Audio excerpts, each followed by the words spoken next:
gang, what's up?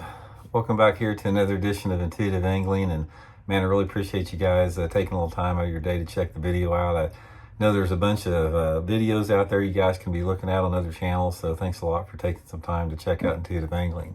And it's going to be worth your time, guys. Today I've got a good video for you guys. I'm going to share with you guys it's a chatterbait setup for late spring, early time summer fishing that I've caught some of the biggest bags of fish I've ever caught on chatterbaits. And I'm going to tell you about the one specific tournament where I figured this out, show you guys how to set it up here.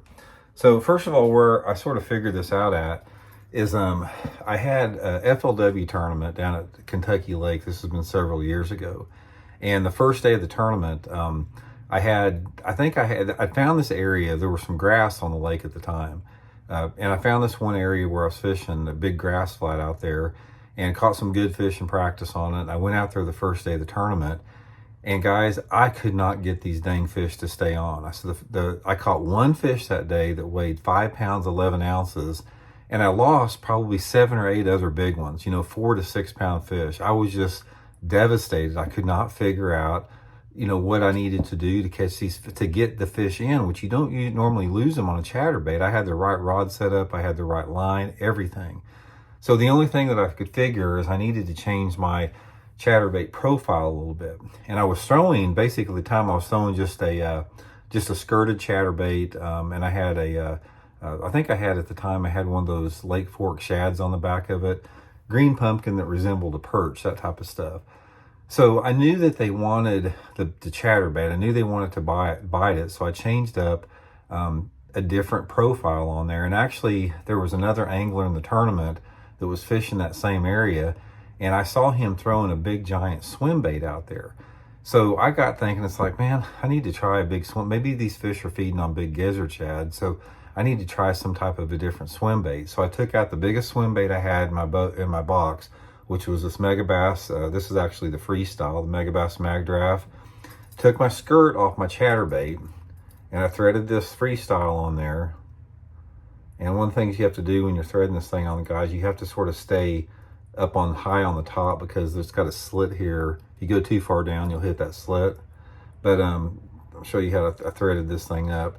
And I figured that, maybe I was trying to catch them on perch because I was throwing a perch pattern chatterbait.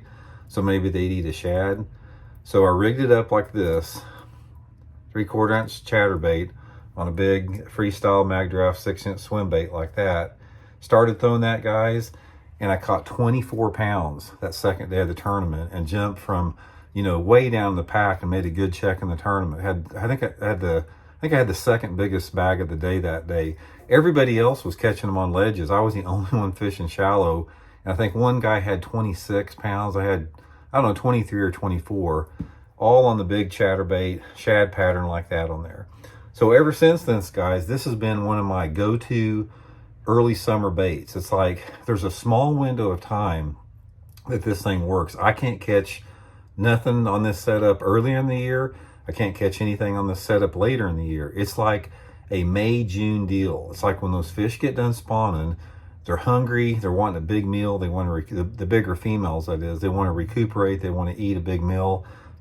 Guys, just try this Megabass Freestyle on a chatterbait. This is a 3/8 here, but I would recommend at least a 1/2 ounce head on there, and just slow roll it just off the bottom. Just throw it out there, just start slow rolling it, maybe pump it up a little bit, try to keep it on the bottom.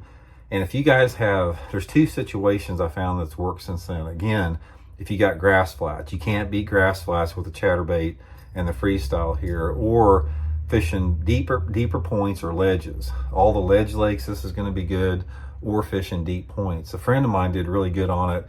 He was actually fishing a tournament in June down at Grand Lake on it, and he caught him real good on the setup a couple of years ago down there. But Baitworks here in Springfield's got a big selection of the Freestyles. I'll put the link in the description. If you guys want to use that link, you can get you some. But just try it, guys. It's something they don't see much anymore. I've did some videos in the past about putting a swim bait, a different type of swim bait, like a spark shad on it. But in this situation, the Mag Draft is a lot bulky. It's a lot larger bait. It's bulkier, it's longer. It's got more of an aggressive paddle tail on it. It's a big meal for the fish. This entire bait length over here is 7.5 inches long or so. So it'll get you a big bite. So give it a try, guys. It's small window of time. We're sort of in it right now. up until the 2nd or 3rd week of June. You know, it's just another option you guys will have in your box, but it's, I've caught some really good fish on it. So hope it works for you guys. We'll see you later.